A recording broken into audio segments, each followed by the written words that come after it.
Hello to all my people, and if you're listening to or watching this podcast, you're most definitely my people. Today on Botched Spots and Chair Shots, we have another fantastic guest hailing from the Bronx, New York. He is a rising star, fast on the independent scene. He is one piece of the most dominant faction in northeastern independent wrestling. He's here to take over. He is J Boujii. I really appreciate you coming on and chatting about some wrestling. How are you tonight? Hell yeah, man. I'm feeling good. I love that introduction. I'm going to clip that. I'm going to clip that and put that up on my Instagram, bro. Good, man. We can do a trade-off. I'll get you to give me a spot, and I'll do yours for you then.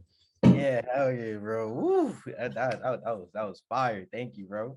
Excellent, man. Let's talk about the here and now first. You're blowing up on the independent scene. You're getting booked against some of the biggest names in indie wrestling and beyond that. How does it feel to go from a kid in the Bronx to wrestling multiple times a week, living your dream? Yo, it's crazy, bro. So like I just literally hit a year doing the indies last week. So within that year, bro, I've traveled to Philadelphia, Connecticut, Rhode Island, of course, all over New Jersey. I actually went to Florida once too, like before I really started getting into everything. And then funny thing that you say, you know, like I'm a young kid from the Bronx, and then I was up at XWA. It was in August or July, and I'm on the same card as Kurt Angle, Gangrel, JTG from Crime Time. Like my mom loved Crime Time, bro. So it was seeing them was crazy. And then I was in the locker room, right? And you know, we're looking at the card layout, you know, whenever we're going on, and I just turn around and it's like, oh shit, Kurt Angle sitting right behind me. I was like, whoa, like that was like the first time I ever actually been like starstruck. You know, because I always like to handle myself and carry myself as a professional at all times. You know, I give people their respect, their space. You know, we're all here to work. End of the day, I went up there to introduce myself. I was like, "Hey, Kurt, thank you for everything you've done. Really, really big fan of your work. Everything." He was like, "Hey, it's nice to meet you. What's your name?" And like for a second, I forgot my name, bro. Like I stuttered. I was like, "Oh, shit!" Like John, like how are you doing? Everything. So he was really cool. Like he gave me a moment of his time. He told me like, you know, what to do, how to like put my stuff together. So it was just mind blowing, bro. Cause like literally it's Kurt Angle. Like I remember watching him when he was doing the flips with the Brock Lesnar match he done had, bro. Then when he's in Impact, Main Event Mafia, bro, like everything. It was just crazy. So and then now you fast forward, now I'm actually done made my year, and we got, obviously we know what I'm on here for. We're here for the Takeover versus STP.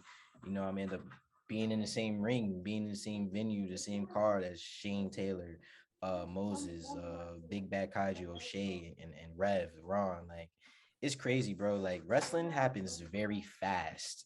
Like stuff changes very fast. Since you're going to talk on it, let's talk about Takeover. They're currently draped in gold. You guys are holding lots of gold right now. What's it like in being one of the most dominant factions in Northeastern wrestling right now, man? The New York territory has a vast history, and you guys are up there as one of the dominant factions. How's it starting to feel?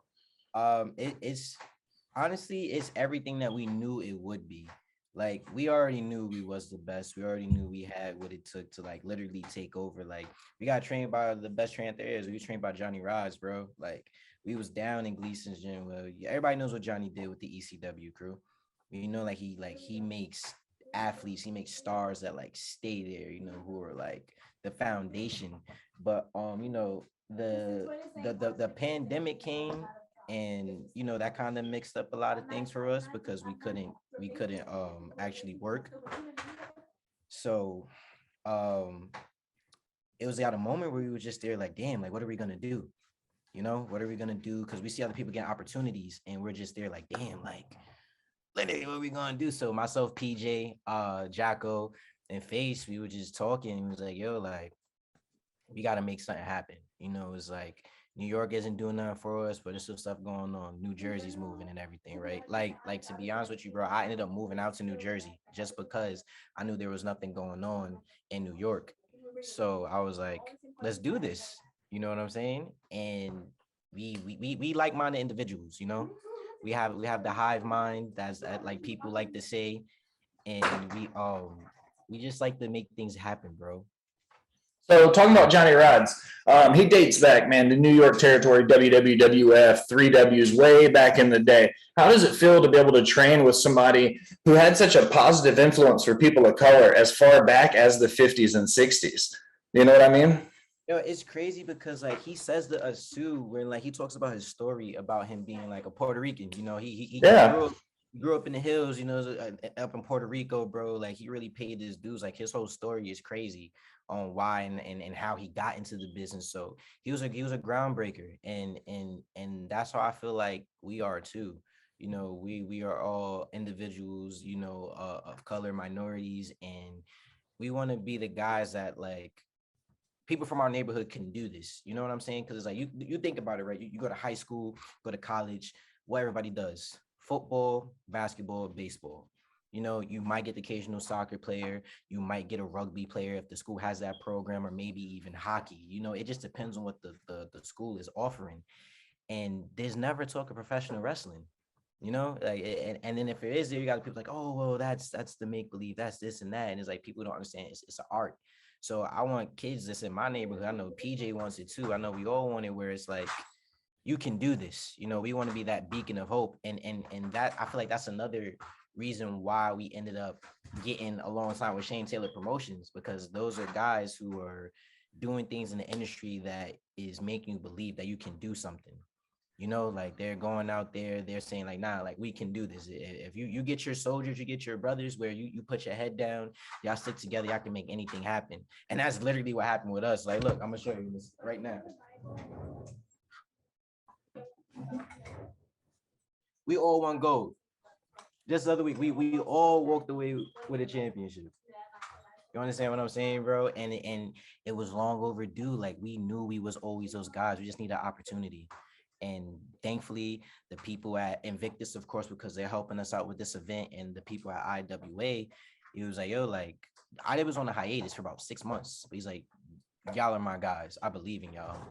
So that night, and it just went up on IWTV too. We took over. Like we destroyed that whole card, bro. The whole night. You just constantly kept seeing us and seeing us over and over and over. And got to the point where like people they was booing us, by the end of the night, they want to start cheering us. And it's crazy, bro, because we say we're the worst heels ever. Because we come out there, you're supposed to get booed, you're supposed to be this, but by the end of the night, people was clapping and cheering for us. But you know, we're the cool guys, you know, and that's really what it comes down to. So looking at that Takeover versus Shane Taylor Promotions event on May 20th, how excited are you for it to be able to step in the ring and go? Man, I'm extremely excited. I'm excited because I get to punch Rev in his face. Finally get to punch him in his face, bro. Because for months since January, bro. Because he actually just tweeted out earlier. Because someone said, "Hey, like, how did this happen? What's going on, right?" And then I tell a story all the time, like exactly where I'm sitting at right now, bro. Where we talking at right now? I'm chilling. I'm on my phone. I just had this story last night. I play Call of Duty, bro. I'm playing Call of Duty in my crib. I'm chilling, playing Warzone. Look at my phone. I get the tweet notification. It says Rev Ron Hunt at J Boujii. He says, Wrestling World, please feed me J Boujii. That is all. Now, to be honest with you, bro, I looked at it. I was humbled for a second. So I'm like, damn, like this is someone who doesn't have to do what he's doing right now for me. You feel me? Like, let's call it what it is, man. He's a guy that has accomplished. He was in ROH. He's with a bunch of dudes that are accomplished as well. And for him to take the time out of his day, the guy, I want to go up against this guy. But the way he did it, he messed up, because he said, feed me J Boujii. And that's one thing that none of us can take over. We are not food. Everyone else is food to us. So he said that. I hit the guys. I said, yo, look, what's going on here? Now, mind you, just the night before, bro, we was talking like, yo, we need something. We need another set of like-minded individuals. We need another faction that we can go up against. Because like I said, bro, it's like you said, we're the most dominant team out here, the most dominant faction out here. And there's no one that can step to us. It's only right. And if you look at our history and Shane Taylor's history, it's like this is the only way this can happen. Takeover and STP. It's the only way. These are only two teams that can make this happen. So we went for the back and forth, and I told Rev, I said, listen, you got your Kaiju, you got Prolific Moses, and you got the baddest Shane Taylor. I said, okay, that's cool. But I got the feral face. I got the devil. You feel me? Like a real sick individual, bro. I got the greatest showman, Jacko. And everybody keeps asking, what does it mean to be the greatest showman? I keep telling them over and over. The fact that he's able to have a wild animal, a beast-like individual like Face in his corner and on go at any times of the day, that just shows you how spectacular he is. Because Face don't like nobody, bro. Face don't just rock with just anybody, bro. Nah. Jacko's his right-hand man. And then I told him, you got the baddest. I got a Savage. I got PJ Savage, main event Savage, the Savage of all of professional wrestling. So if you want to do this, let's do it. But we're going to do it right. You bring your guys, I bring my guys. Now let's do it. And now this is what you see. Now Rev and I, we in a bodega street fight, bro. A bodega street fight for New York City, because Rev got these jokes where he want to talk about the ring lights, and I'll be wearing my Crocs. It's all a big game to him. It's all a big joke to him, bro. And it's like, that's all sweet and everything. But like I said last night with the other podcast I was on, I was like, I need a win. I need this win. Like, you ask me how important this is. This is probably the most important match, the most important night, the most important show of my career so far, bro. Like, I need this. And the reason why I say that I need this, because Rev and I, we are kind of like, and we're like the same character, so to say, within our respective families. And notice I say family because we both got a family. We got a family that's willing to go to war any second with each other. And Rev's got us funny. He make the Twitter jokes, do all that. That's me. I'm funny. I'll go back and forth on the internet with you. We'll do the banner, we'll do the whole thing. But people don't respect Rev how they should respect him. And that's personal for me, because I felt the same way at one point when people wasn't respecting me how they need to respect me. So now we in a street fight. Rev was actually bestowed the honor of having match of the year during a street fight for his respective promotion that he had did it. And I believe it was RCW, he said. I can't remember right now off the top of my head. And for me, that's an opportunity. I want you at your best, Rev. And I know you're going to see this clip too, Rev. So I'm talking directly at you. I'm going to look directly at the camera to you, brother. I want you at your best.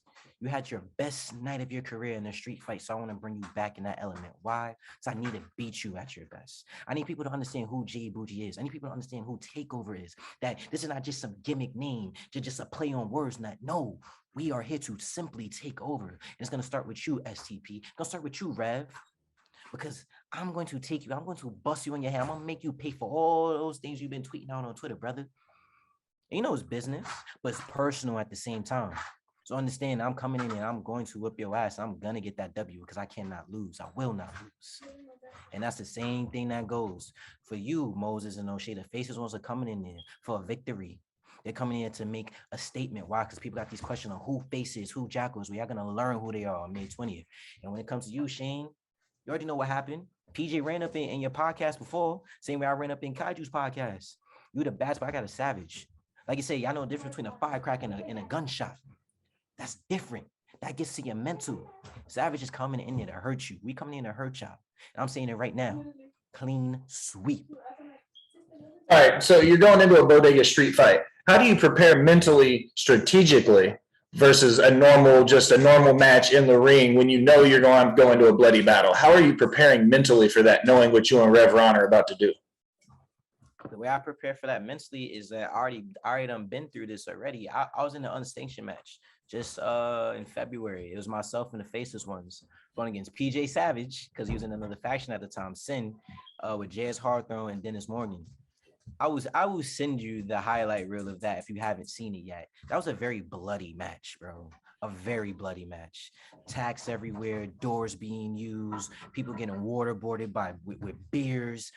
Now, that was against somebody that I love and call family, and PJ. I did that to somebody that I love. That's my brother. That's been a person that had me underneath the wing and I helped my career inside and outside the ring. Imagine what I would do to you. Imagine what I'll do to somebody that isn't family, somebody that I don't like, somebody that's on Twitter having all these jokes and making this fun and everything like that. Imagine what I'll do to you then, bro. So when you ask me about preparing, it's just think about what you did to family.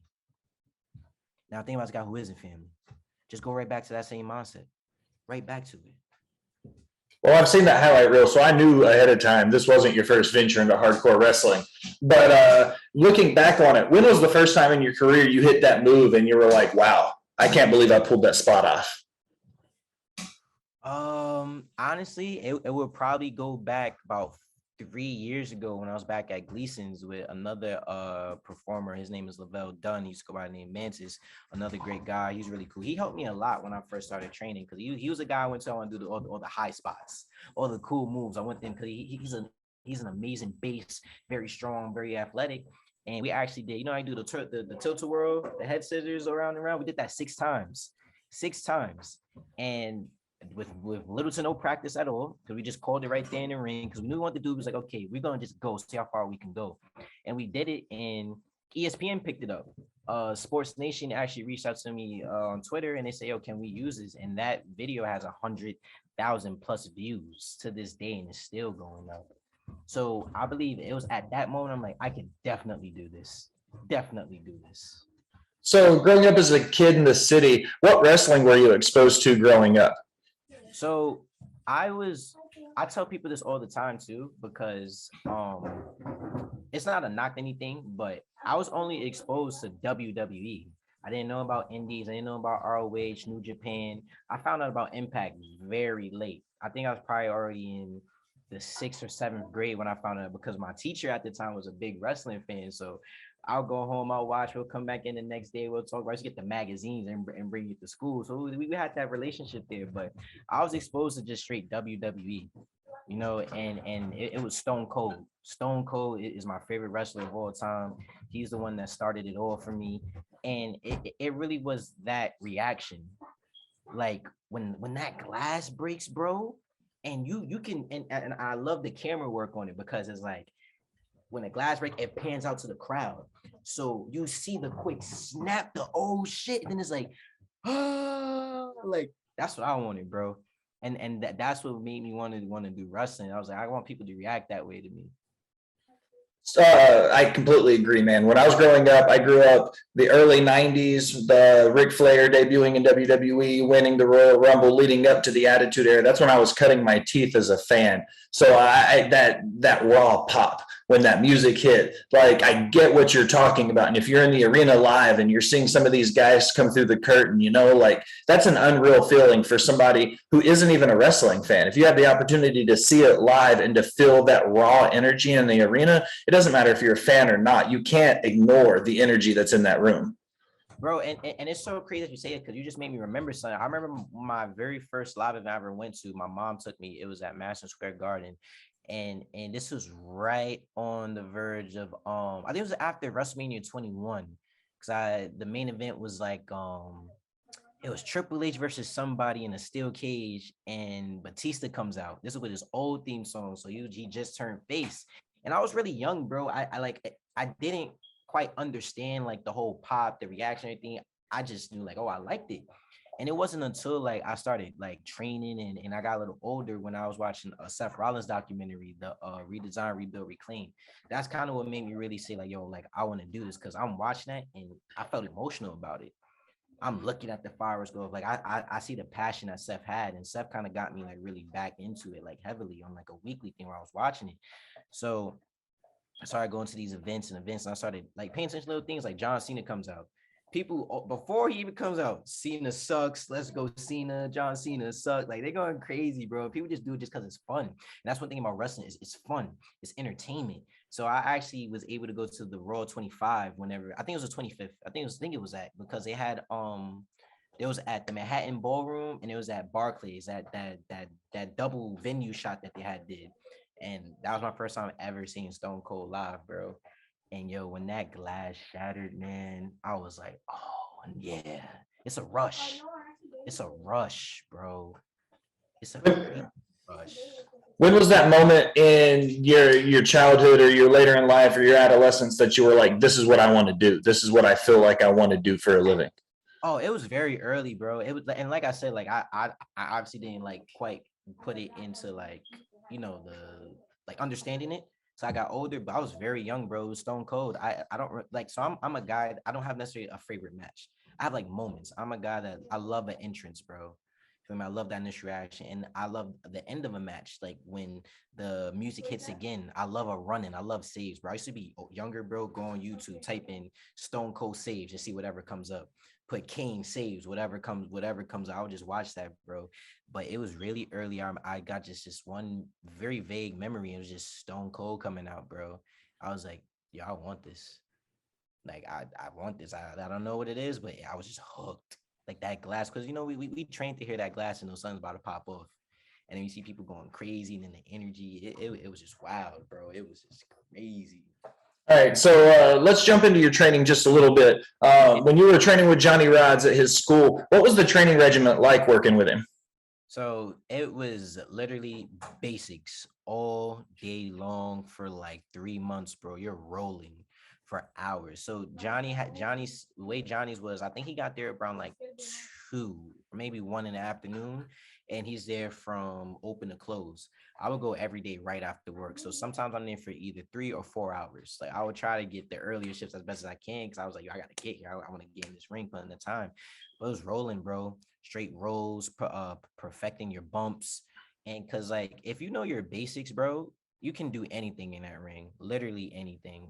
Like anything. So it would be, the simple arm drags. I'm a guy, I hate arm drags, bro.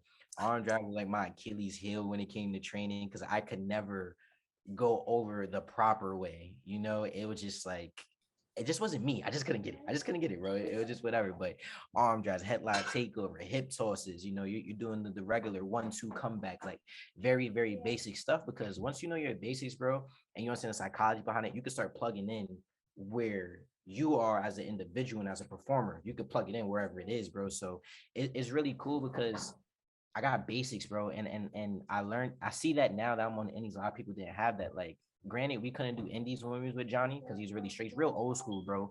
If you with Johnny, you with Johnny. Like, there's no indies, no seminars, nothing. And I see the benefits of that because I was just straight training for 3 years, bro. Getting the fundamentals down. And now it's like I could go on there and have a match easily, just easy. Because you understand psychology, bro. You understand it. So entering psychology, since you're bringing it up, let's talk about the difference between being able to call it in the ring and pre-planning your matches up. There's always a need for both. Where do you feel comfortability-wise? If you come up with a new opponent, do you feel like you have the ability to call it in the ring like the guys in the old days? Oh, 100%. 100% because I'm a guy that I know what I need to do and I know where to just put my shit. I know where to just to plug in. You feel me? If I got a guy, literally, I went to SWF. This is another promotion that's been holding us down out here heavily. Shout out to SWF. PJ was on the card. We weren't on the card. Myself, the faceless one. We just showed up with him. It was like, oh shit, like Takeover's here. Like what? And later on the match, PJ went over. He won. Everything was good. Later on the show, they staged. Somebody was running late. It's like, yo, we need another match. Bougie, you got your gear? Hell yeah, I got my gear. You always You always got your gear, right? Always got your gear. always, bro, always. So then it was like, yo, you're going in with this guy. We had 5 minutes. We literally, they told me 5 minutes before we even went out there. Went out there, had one of the literally, this is the promoter's words and the agent's words. We had one of the best matches of the night out there.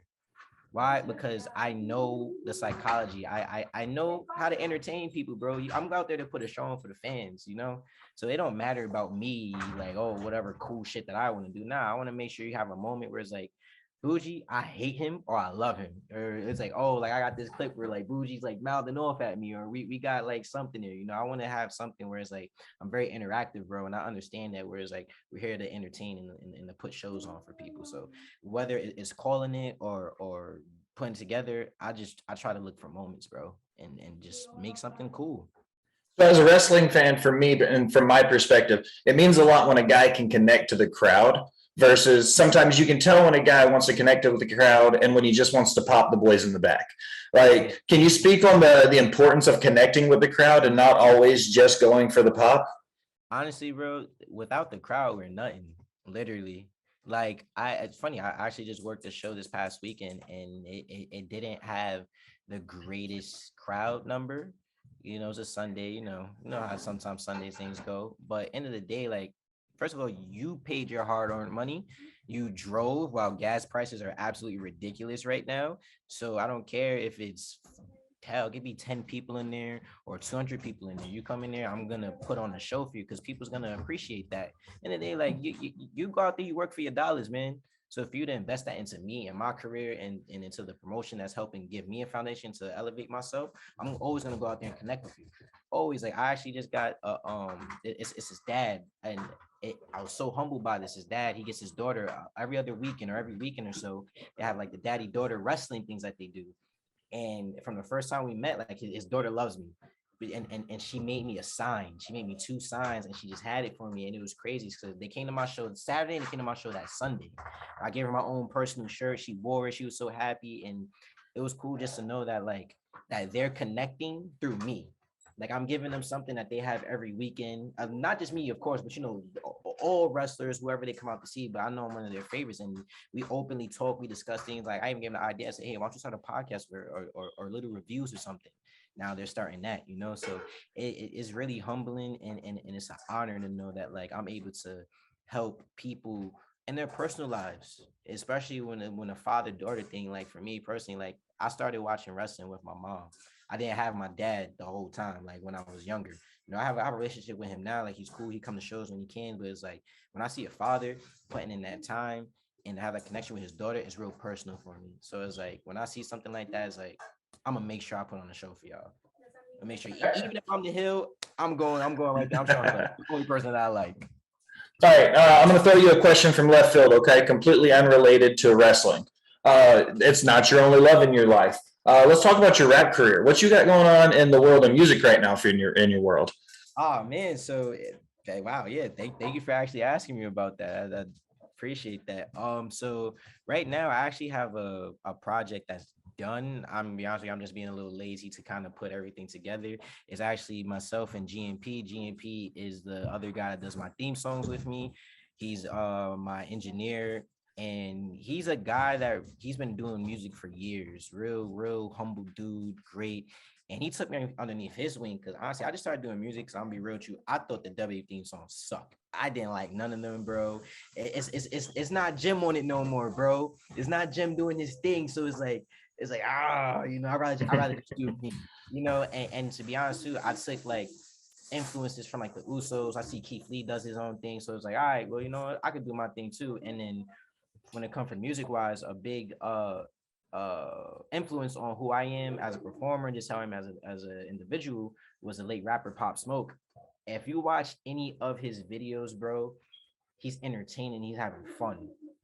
And you hear a lot in this business, you want to have fun when you're out there. Anytime I watched him, he was having fun. So I took a lot of that and I applied it to myself. So I was like, hey, you know, like, and it's during the pandemic. I couldn't wrestle, bro. So I'm like, how can I perform? Like, how can I express myself? Like, let me start doing some music. So I started doing music, bro. And it's like, surprisingly, it's been people have been very receptive to it. Like people like a lot of my songs. They tell me what their favorite songs are songs that I don't even like. I'm like, wait, you like that? Like, what? I don't even like that one no more. Like, how? But it's super cool because it allows me to connect in a different level with the fans. And I'm actually letting you in on a lot of personal things as well. Like if you listen to a lot of my songs, it's about the takeover, literally about myself, PJ Jacko, and Face. You know, in one of my songs called Sunday Service, I say 29 years of heartbreak, 29 years of pain. That's PJ. You feel me? Putting in that work. You feel me? I think PJ got a lot of kids. I forgot how many kids he got, but he got a lot of kids. I think like 4 or 5 kids, bro. And it's like he tells that story of how it's like I'm out here grinding like for my family. You know, I'm out here putting in this work, putting in this time. You know, of course, you know how the business goes time to time. It don't always go to how you want it to go, but it's like I took that emotion that he had and I put it in the music. And to be honest with you, music helped me do promos, bro. Like that's how I really learned how to do a promo. It's like, yo, this is just music, it's just writing rhymes. So it's been really good. And another thing too, story wise, if you listen to Witness and you listen to my new theme song called Takeover, it's literally a continuation. Witness is like the introduction of who we are when we first got into the indie scene, and Takeover is like, yo, we've been here for a year. Like you're gonna acknowledge us as Takeover. We was always calling ourselves Takeover, but sometimes people ain't want to rock with it. No, you're rocking with it now. You have no choice but to. So music is really good. I have a project coming out. I'm gonna try and get it out by the show date by May 20th. It's a lot of different vibes to it, and I'm excited for it. So I grew up listening to a lot of early 90s East Coast hip hop.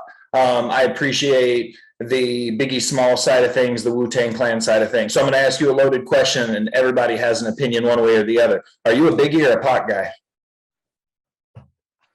I want to say now I'm more of a Pac guy, just because Pac had that aggression. He was unapologetic about what he was doing. He had a story, he had a message. Not to say that Biggie didn't. He had his vibe. He had everything. I went through it. I was listening just a straight Biggie, but it's like if off the top of my head and I can feel what I can like relate to is gonna be Tupac. Like whenever the Biggie movie came out, one of my friends, he listened to it every day, bro, every day. So I got up on songs like Juicy and everything like that, you know, Notorious Thugs with Bone Thugs and Harmony, bro. That's one of my favorite songs with him. But when it comes to like who I feel like captivates me and my attention energy wise, definitely Tupac. So wrestling and hip hop, they've got a lot of the same, you could call them territories laid out. You got the Northeast with New York, LA out West, the American South when you get into Georgia and Tennessee and some of that stuff. When you compare those two with them being such big, large parts of your life, who are your biggest musical influences and who are your biggest professional wrestling influences? So wrestling, I want to say off rip Stone Cold, definitely Stone Cold.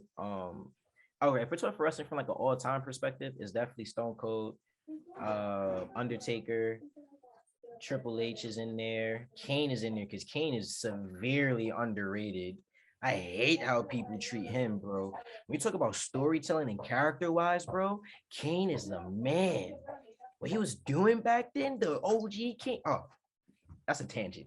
Anyway, though, but definitely them, and but like more so like currently, I want to say from wrestling wise, Seth Rollins definitely. Um, who else is like, and then like Roman Reigns now, just because it's like he's an asshole, and I know that's really him who he's being right now, and I'm watching, I'm learning from him. I watch everything, bro. I study everything, bro, because these are guys that I want to face. I want to face Roman Reigns one day. I want to face him at WrestleMania, SummerSlam, WrestleMania Backlash, whatever names they're gonna have by then, bro. You know, I want to do the whole vibe with them, even Cody, bro. Like another tangent. But when it comes to music, um, like I said, Pop Smoke, 50 Cent. 50 Cent, heavily 50 Cent. He was literally, I had the G Unit clothes growing up, bro. My mom would get me the wife beater and everything like that. So that was really dope. I like a lot of music, so I can't necessarily like pinpoint exactly because I listen to rock too, bro. Everybody loves Skillet. I love Skillet. I grew up playing SmackDown versus Raw, so I listen to I believe it's non-point like Bullet with a name on it, like stuff like that. I played Guitar Hero, bro. So like when it comes to music, bro, it's a spectrum for me because I like everything. Like I listen to Rolling Stones, Give Me Shelter, bro. Like fire, you know. But off the top, music wise, I'll definitely say it's 50 Cent, Pop Smoke. Um, yeah, I can't really think of no one really else that like pops out to me. Of course, you got like Future, you got who else is on my playlist, bro? Like it's just a bunch of people. Like I like a lot. Oh, The Weeknd. I like The Weeknd a lot now, and J. Cole. I like J. Cole now because he's a storyteller, and that's how I feel the type of music that I do. So I've been listening to a lot of J. Cole with that. So. I'm a big Kendrick Lamar fan. He's got a new album dropping, and I feel like he's just lyrically, he does more than just rap music and make songs. He tells a story from the first word to the last word of what his song is about, and that's what I appreciate about it. Yes, exactly, bro. And that's the level I kind of want to hit when it comes to music, like a J. Cole Kendrick level. Yeah. Of course, we can always like, you know, say the cool, trendy stuff like that. But I'm a guy that I like to sit down and write, you know, or type what I'll do on my phone. I'll play the beat over and over, and I'll just wait until what I feel. And if I feel it, then I can write a song to it. If I don't feel nothing in that moment, then I'm not going to do anything to it yet. I'll just wait. And that's kind of how like my new theme song Takeover happened. I didn't have nothing. Then Faye said to me one day, like, yo, new Takeover theme. I'm like, all right, well, let's try it. And then boom. And now that's what we got now. Excellent. All right, man. Well, I close every interview with 5 rapid fire questions. I got your 5 questions lined up. You ready to go? Yeah, let's do it. All right. What's your favorite movie? Favorite movie? Oh, I would say it was Inglourious Basterds. I love that movie a lot, but Friday or Avengers Endgame. It's always there. I pick Infinity War over Endgame all the time. My favorite movie though is Shawshank Redemption. Wow. That's a movie right there. Nice. Favorite fast food? Favorite fast food? Oh, McDonald's. No, I'm lying. It's Chick-fil-A. Favorite color? Blue. Favorite vacation spot? Dominican Republic. I just went there like 2 years ago, right before the pandemic, and bro, it was amazing. And who's your dream opponent? Dream opponent? Well, I know it's done now because he just wrestled his last match, Stone Cold Steve Austin. But if I can't get him, I'm definitely gonna say either Roman or Cody. Excellent, man. All right, J Boujii, plug your stuff, man. Tell everybody where they can find you. Yeah, man, it's J Boujii everywhere: Instagram, Twitter, Facebook. I'm also on TikTok, but I don't dance on there. But you could definitely go watch some of my stuff. Oh, and also quick shout out to Strictly for the Culture. They are sponsoring me during the May 20th event, Takeover versus STP. So definitely appreciate you guys out there. But yeah, J Boujii everywhere, also on Spotify, Apple Music too. You can check out my music right there also. But I'm just happy to be on here, man. Thank you for the opportunity, bro, and for the platform. And I appreciate you stopping by and chatting about some wrestling with me. Oh yeah, man.